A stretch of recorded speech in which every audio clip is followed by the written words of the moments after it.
کے سامنے یہ سوال رکھنے جا رہے ہیں کہ ابھی تو پیش نظر ہے نواز شریف کے یہ روڈ شو، نواز شریف کے سیاسی مستقبل پر یہ کتنا اثر انداز ہوگا؟ کیا سیاسی مستقبل اس سے جڑا ہے؟ یہ ہم سمجھ سکتے ہیں کہ اس عوامی طاقت کے مظاہرے کے بعد ان کو تھوڑا ٹھہراؤ، تھوڑا استحکام ملے گا؟ آپ اس سوال کا جواب دیجئے کہ ان کے سیاسی مستقبل کا انحصار جی ٹی روڈ شو پر ہوگا، اور یہ سوال پہ ہارون صاحب کے سامنے رکھوں گی۔ ہارون صاحب، سہیل صاحب نے کہا بہت احتیاط کی ضرورت ہے، اگر نواز شریف کامیاب ہو جاتے ہیں، عوامی طاقت کا مظاہرہ کر لیتے ہیں تو ایک بار پھر سے فارم میں آ جائیں گے؟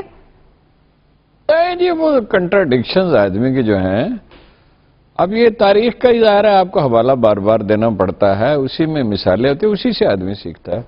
نپولین باوجود اس کے کہ روس والی غلطی کر چکا تھا، پھر اس نے جھک ماری اور اسے مشورہ، جو اچھے لوگ تھے مشورہ دے رہے تھے، پوری ایک کتاب ہے خط و کتابت کی، اس کے ایک دوست کے ساتھ جو اس کا امبیسیڈر بھی تھا روس میں، تم غلطی کرے ہو گئے تو تم اس سے متاثر ہو گئے زار سے، ایک بار تو یہ بھی کہا کہ تم اس کے شاید درباری ہو گئے ہو۔ کوئی یہ 80% سے زیادہ سپورٹ ہے کوئی بھی سروے کیا جائے آرمی کی، اور اس کی وجہ ہے ملک انہوں نے بچایا۔ ٹیررزم کے خلاف ایسے ہی دعوے کرتے ہیں شعبدہ باز، انہوں نے کیا کراچی میں انہوں نے جنگ لڑی ہے، بلوچستان میں انہوں نے لڑی ہے ٹیررزم کے خلاف، قبائلی پٹی میں انہوں نے لڑی ہے، یہ تو منت سماجت کر رہے تھے، صرف اپنی ان سے حفاظت کا وعدہ لے رہے تھے، تو یہ اس سے ٹکرائیں گے۔ عدلیہ، یہ کبھی دنیا میں ہوا؟ اندرا گاندھی کے خلاف فیصلہ نہیں ہوا تھا، اور بش والا فیصلہ جو ہے وہ تو بہت سارے لوگ، یہ کہ میجارٹی شاید یہ کہتی تھی، یاد صاحب اس سے زیادہ پڑھتے ہیں، انہیں بہتر پتا ہوگا کہ بھئی یہ غلط فیصلہ ہوا ہے، لیکن فیصلہ عدالت کا ماننا پڑتا ہے، عدالت ہی نہیں ہے تو آپ کون ہیں پھر؟ آپ کو میں کیوں مانوں؟ اگر آپ عدالت کو نہیں مانتے اور ملک کی سیکورٹی کے خلاف بھی کام کرتے ہیں تو میں آپ کو کیوں مانوں؟ آپ کون ہیں؟ میں آپ کے پٹواری کو نہیں مانتا، تحصیلدار، ملک پھر کیسے چلے گا؟ ملک نہیں چل سکتا، آپ کو اتھارٹی کو ماننا ہوتا ہے۔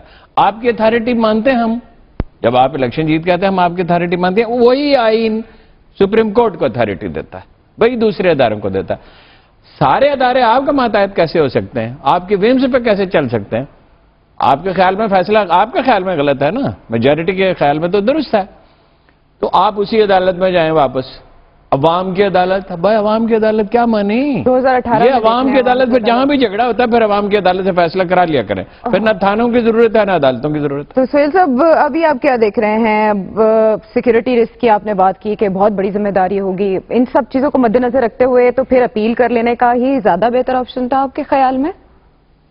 میں تو پہلے دن سے یہ رائے دے رہا ہوں کہ یہ ہم کرائسس کی طرف جا رہے ہیں، بحران کی طرف جا رہے ہیں، عدم استحکام کی طرف جا رہے ہیں، لڑائی کی طرف جا رہے ہیں، کشمکش کی طرف جا رہے ہیں، اور اس کا حل جو میری ناقص ایک ادنا طالب علم کی رائے یہ ہے کہ دنیا میں اس کشمکش کو ختم کرنے کا بہترین طریقہ یہ ہوتا ہے کہ ایک نیا الیکشن کرایا جائے، ایک فریش مینڈیٹ لیا جائے، اور جو بھی اس وقت عوام کی رائے ہو اس رائے کو قبول کر لیا جائے اور ایک نیا سٹارٹ لیا جائے۔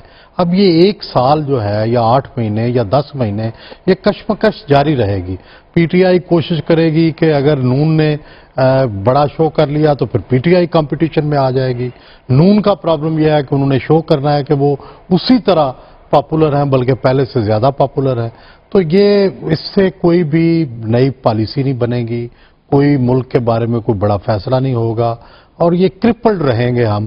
اور ڈر یہ ہے کہ کہیں کسی سے تھوڑی سی بھی بے احتیاطی ہو گئی کسی بھی فریق سے تو کوئی ہم بہت بڑی کسی ٹریجڈی میں مبتلا نہ ہو جائے۔ تو اب بھی بہتر یہ ہے کہ سیاسی عناصر کسی بھی سطح پر بیٹھ کر کوئی الیکشن کے بارے میں اپنی اسٹریٹجی بنائے، ایسا الیکشن جس پر سب کو اتفاق ہو اور اس کے اندر وہ الیکشن ترامیم کی جائیں جن کی ضرورت ہے۔